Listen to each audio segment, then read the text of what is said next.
Anna de la Perrière fait de la lecture d'âme et est kinésiologue. Aujourd'hui, je m'entretiens avec elle pour connaître son cheminement dans la spiritualité. Bonne écoute!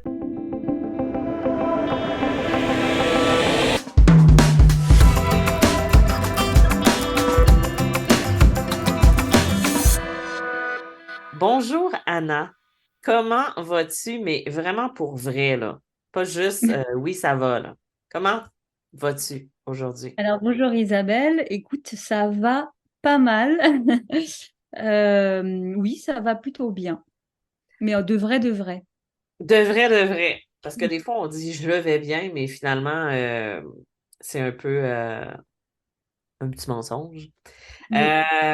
Pour situer un petit peu les gens, de quel endroit viens-tu exactement? D'où viens-tu et qu'est-ce que tu fais dans la vie? Alors, moi, je viens de Paris.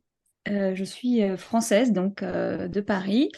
Je suis formée à la kinésiologie et je pratique aussi la lecture d'âme. Voilà. Donc, comment en es-tu arrivé à faire de la lecture d'âme?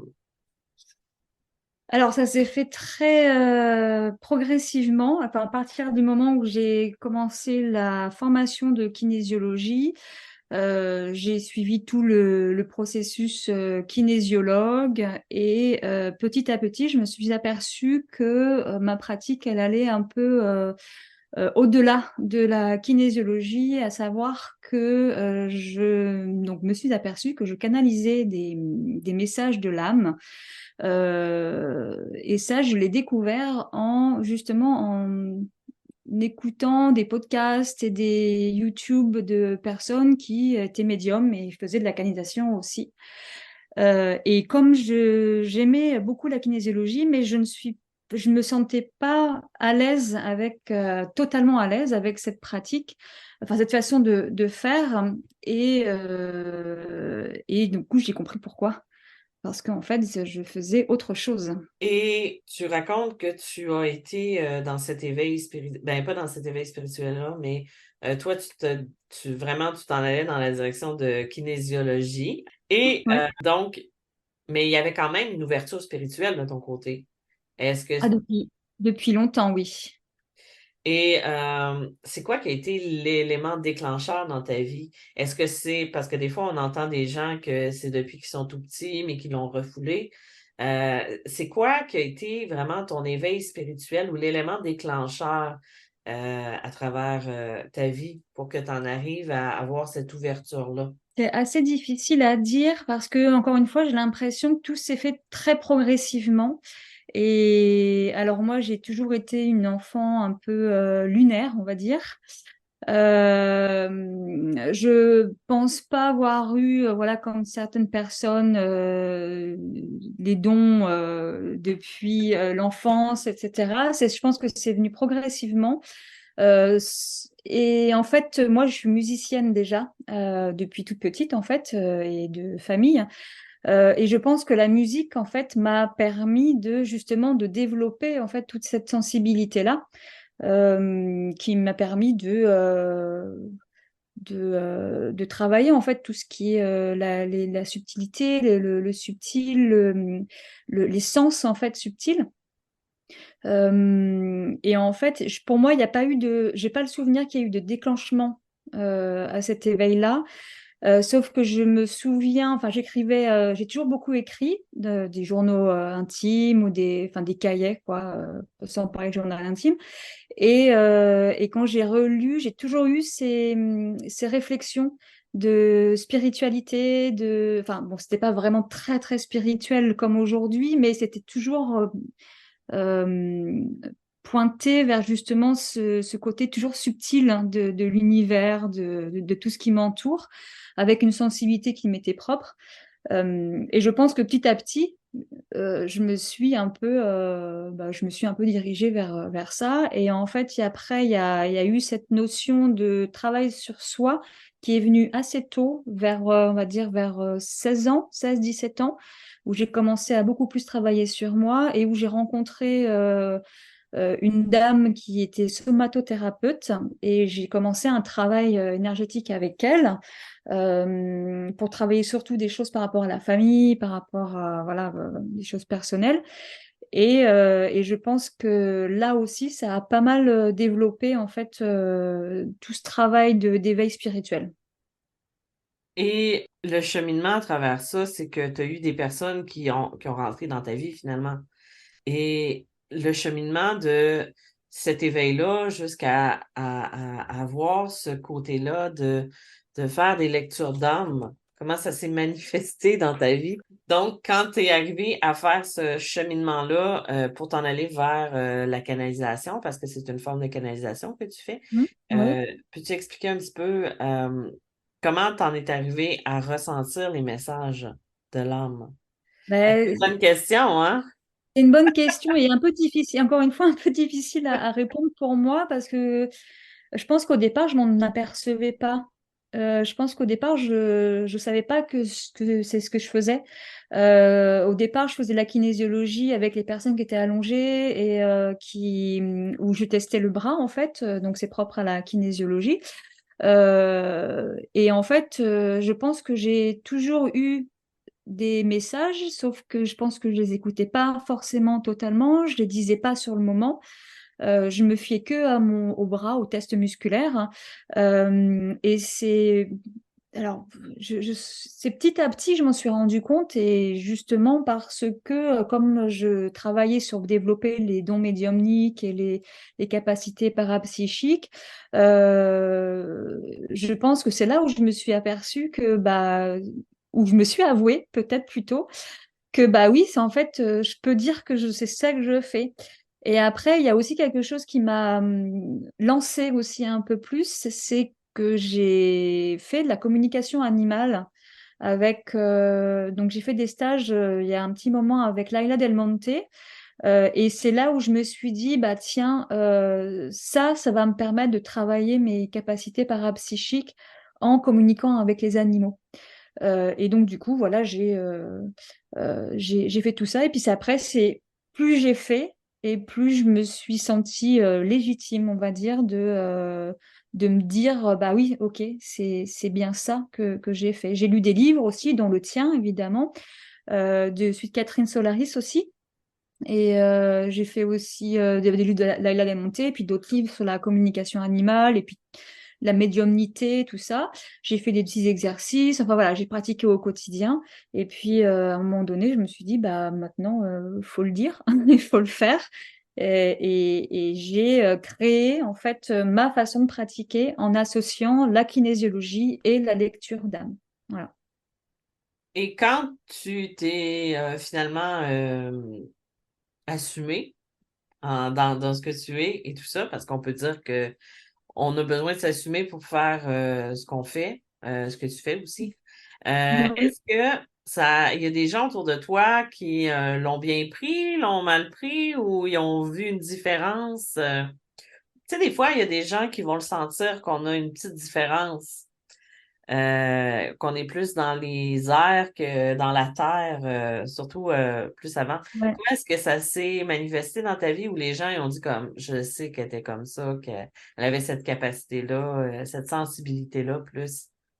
Alors, il y a eu deux facettes. Il y a les personnes qui me connaissent bien justement et qui me disent effectivement, bah oui, tu as cette sensibilité-là et notamment parce que, enfin, j'ai par exemple, j'ai une amie qui a toujours su que j'avais cette sensibilité-là et très poétique, tout ça très très sensible. Donc ça l'a pas étonnée. Et après, encore une fois, comme ça s'est fait tout petit à petit, j'ai pas eu à prouver quoi que ce soit en fait. Et à un moment donné, bah moi je me suis positionnée comme ça et bah, les gens ont suivi ou pas. Et puis après, j'ai pas disons que pour moi c'était plutôt un challenge de me dire bon bah voilà, je m'accepte moi comme je suis, les autres doivent m'accepter comme je suis aussi. Tu vois? Donc, le ménage s'est fait naturellement. Voilà, c'est ça. Parce que des fois, c'est ça qui fait peur, je pense, aux gens Ouais. quand ils font C'est ce... sûr. Oui, Ouais, c'est surtout aussi par rapport à... par contre, moi, ce à quoi je suis plus confrontée, c'est plus le côté, oui, peur justement de qu'est-ce qu'on peut percevoir et que les personnes peuvent se sentir un petit peu vues, si je peux dire ça comme ça, tu vois. Et en fait, ça peut gêner, effectivement. Mais comme j'essaie de rester quand même discrète par rapport à ça, j'essaye de pas trop empiéter en fait sur les gens qui m'entourent, quoi. C'est-à-dire que je fais une barrière, c'est-à-dire que si les gens viennent me voir pour avoir cette qualité-là, ok, mais sinon je ne la montre pas. Je sais pas comment dire, mais t'arrives je la à faire montre une pas, quoi. abstraction, à couper. Ouais. Voilà. D'ailleurs, tu parlais de ta plus grande gêne avec les gens, tu sais, qui peuvent être gênés à ça. Mais à travers ton cheminement, qu'est-ce qui a été ton plus grand défi dans ta mission actuellement? Parce que c'est comme une mission pour toi. Puis comment tu l'as surmonté? Oui, c'est encore une bonne question. Bah, je crois que mon plus grand défi, c'est justement de me sentir légitime. Je pense que ça me demande un gros travail de me sentir légitime et de pas me rabaisser à me dire mais non, qu'est-ce que tu crois qu'est-ce que tu crois que tu fais, etc. Et ça, c'est ouais, ça, c'est je crois que c'est ma plus grande mission là. Et pour la surmonter, bah, en fait, expérience. C'est plus j'ai des résultats et j'arrive à voir en fait et à sentir du coup que c'est bien ça, quoi, que c'est une juste place dans laquelle je suis et que je suis légitime en fait. C'est arrivé des fois que tu as rencontré des clients ou des gens qui, moi je les appelle un peu, qui se connaissent pas. Donc, quand on arrive avec comment on les voit, comment on les perçoit, ils sont dans le déni. Oui. Est-ce que ça a joué dans ta confiance en toi, même si tu sais que c'est l'autre, que tu es dans le bon? Oui, alors bah oui, c'est surtout au début, quand ça m'arrive des fois d'être en séance et d'avoir une personne qui me dit bah non, c'est pas ça du tout, je vois pas, etc. C'est déconcertant, c'est parfois déconcertant et effectivement, pour moi, mon réflexe d'illégitimité revient vite au galop. Et sur le moment, je suis sur le bord de paniquer et de me dire, mince, c'est pas ça du tout. Euh, je dis n'importe quoi, etc. Mais voilà, j'essaie de reprendre, je sais pas que j'essaie, c'est que je reprends le dessus sur ces paniques-là et je me dis, moi j'ai appris à me dire aussi de pas douter de mon test et pas de douter de mes ressentis sur l'instant, d'être toujours resté aussi la pleine présence dans l'autre. Et de cette manière-là, je peux rester fiable et stable aussi vis-à-vis de moi-même et de me dire, bah non, si c'est ce que je ressens, c'est qu'il y a une raison d'être. Et du coup, ce que je fais, c'est que j'attends que la séance passe, je récolte toutes les informations que j'ai, je note tout, et après, bah, je redéfile tout et on voit qu'en fait, c'était une sorte de puzzle où il y avait plein de petites informations qui sont venues. Et en fait, en fin de séance, eh ben, il y a une information qui va venir compléter toutes les informations que j'ai eues. Et là, ça va faire un déclic chez la personne qui va me dire, ah bah oui, si finalement, je vois le sens là. Ou alors, ça peut arriver aussi que la personne me rappelle après la séance, genre quelques semaines plus tard, et me dit, ah bah oui, là au départ, j'étais pas du tout d'accord, mais en fait, on m'a mis sur la route des événements et des éléments qui m'ont fait comprendre que bah c'était ça en fait. Voilà. Donc c'est une sorte de déclenchement en fait. Dans le fond, c'est comme pour, c'est comme des tests de la vie pour te dire, ben oui. t'es correct, même si on te fait douter. Dans le fond, c'est vraiment comme essayer de te ramener à ce doute qui revient Oui, occasionnellement.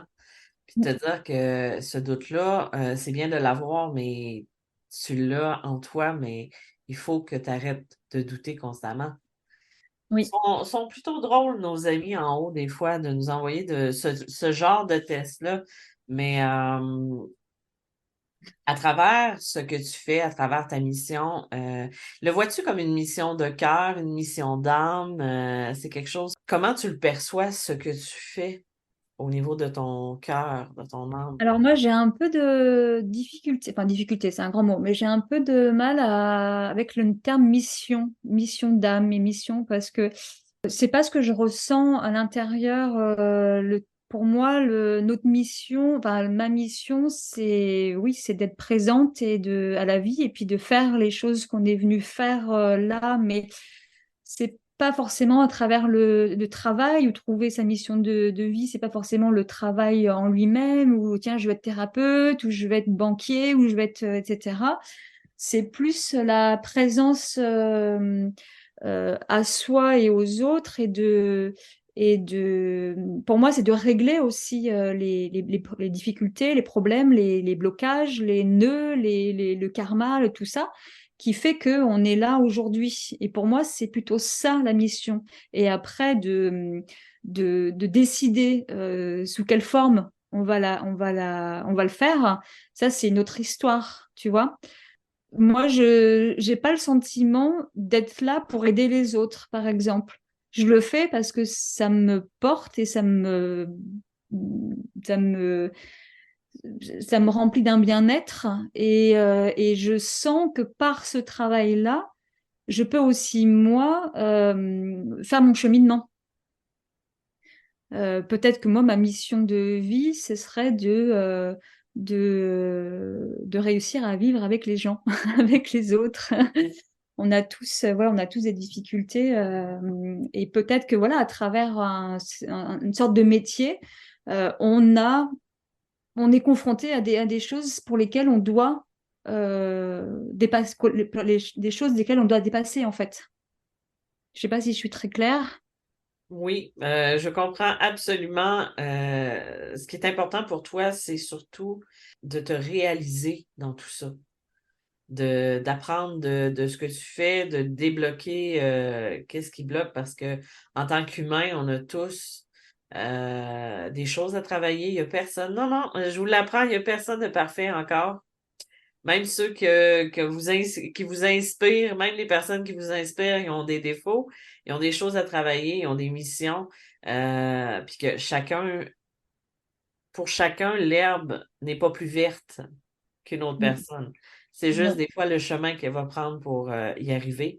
Puis en même temps, ben, faire ce que tu fais, toi, ça résonne en toi. Ouais, Ça te ça. permet de trouver un sens, si je peux dire ça comme ça, à ta vie, parce que tu sais dans quelle direction tu vas et ça t'amène aussi ce cheminement-là.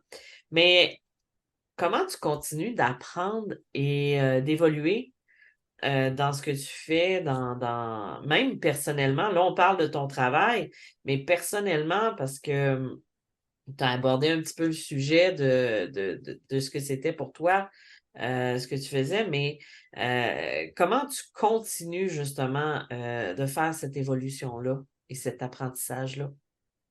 C'est une bonne question. Ah, Alors, oui, un travail quotidien, en fait. Enfin, un travail, c'est une observation plutôt qu'un travail.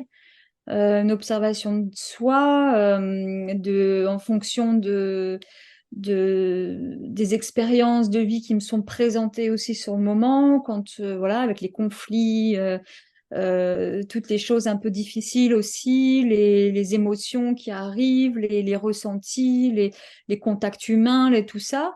Ça, déjà, pour moi, il y a beaucoup d'apprentissage parce que j'ai une capacité d'observation qui s'est bien développée et donc je suis enfin, constamment, je suis beaucoup souvent en train de m'observer surtout quand c'est désagréable en fait, quand il y a des choses qui sont pas très agréables, comme je disais, par rapport à des conflits ou des expériences un peu compliquées.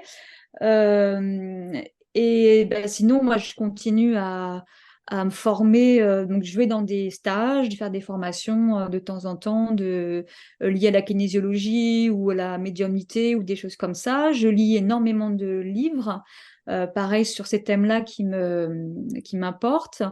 Qu'est-ce que je fais d'autre? Bah, j'écoute aussi beaucoup de podcasts, des vidéos YouTube sur voilà, des développements personnels, enfin tout ce genre de choses-là. Mais surtout, je pense que pour moi, surtout, c'est expérimenter en fait au quotidien, quoi, qui m'apprend beaucoup. Et quand je sens que je bloque trop, bah, soit je vais voir un thérapeute qui va m'aider, soit je vais bouquiner quelque chose qui va m'aider aussi, où la vie va me mettre aussi devant le nez quelque chose. Je vais tomber sur quelque chose qui va répondre à des questions, des questionnements que j'ai eus ou un conflit que j'ai rencontré. Je me remets énormément en question aussi, hein, c'est sûr. Et petit à petit, bah après, mon intuition, elle se développe aussi beaucoup. Donc, plus je vais euh, entrer dans mon intuition, plus je me fais des auto-lectures d'âme aussi, finalement, parce que je médite sur des choses, je prends du temps pour me connecter et pour aller chercher les informations, etc. Je pense que c'est un tout, Un ensemble de tout ça ouais, de tout ça. Voilà.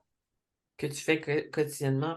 Et quel conseil donnerais-tu à quelqu'un qui vit un éveil spirituel ou qui aborde ce pan-là puis qui se retrouve perdu?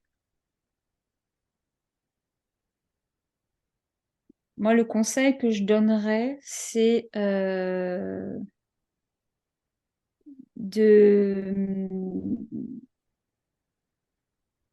travailler sur l'intuition, sur le contact avec soi-même, oui,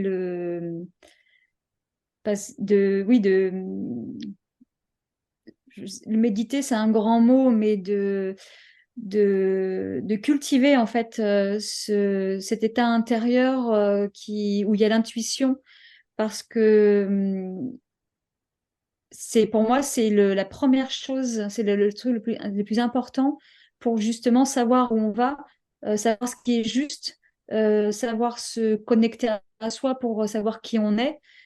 Plus on va se connaître, plus on va savoir ce qui est bon et juste pour soi, et plus on va du coup être bon et juste envers les autres. Euh, et je pense que c'est un- atteindre le cercle vicieux, pardon, le cercle vertueux, pardon, et justement se défaire du cercle vicieux de la mésestime et de la non-confiance, quoi. Et surtout dans l'éveil spirituel où on aura tendance aussi à beaucoup douter sur des choses et à se retrouver un petit peu isolé et un petit peu seul. Et donc, comme de toute manière, c'est inévitable, parce que la solitude fait que aussi on avance et qu'on découvre des choses de soi, je pense que la première chose à cultiver, c'est justement cette connexion à soi et l'intuition pour savoir où on va.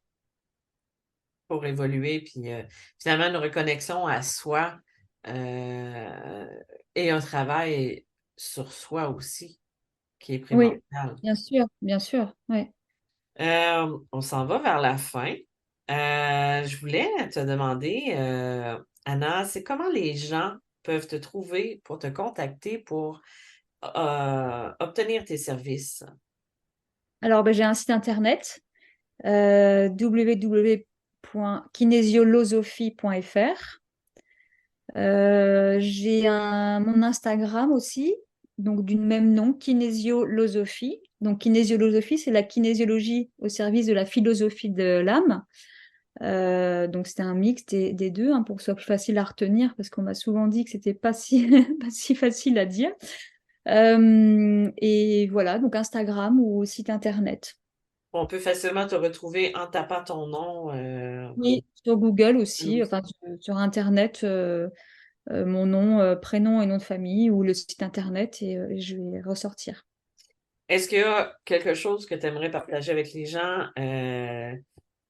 avant la fin, je te donne un petit peu le mot de la fin. S'il y a quelque chose que tu aimerais partager, ça peut être avec ce que tu fais, les services que tu offres, peu importe. Oui, alors en fait, là, on n'a pas, enfin, j'ai pas précisé, c'est que étant musicienne, moi, de formation, parce que j'ai toujours été musicienne, pianiste et compositeur. Depuis quelques mois, j'ai mis en place des guidances de l'âme. Et notamment avec une guidance de l'âme, je compose aussi la musique de l'âme de la personne au moment de la guidance. Donc voilà, donc c'était pour préciser que j'ai envie en ce moment, je suis appelée à renouer, à recontacter mon côté artiste que j'avais un peu délaissé quand même, et donc à mettre la musique dans ma pratique et notamment en composant des musiques de l'âme. Qui est du coup en même temps un soin sonore, c'est au piano.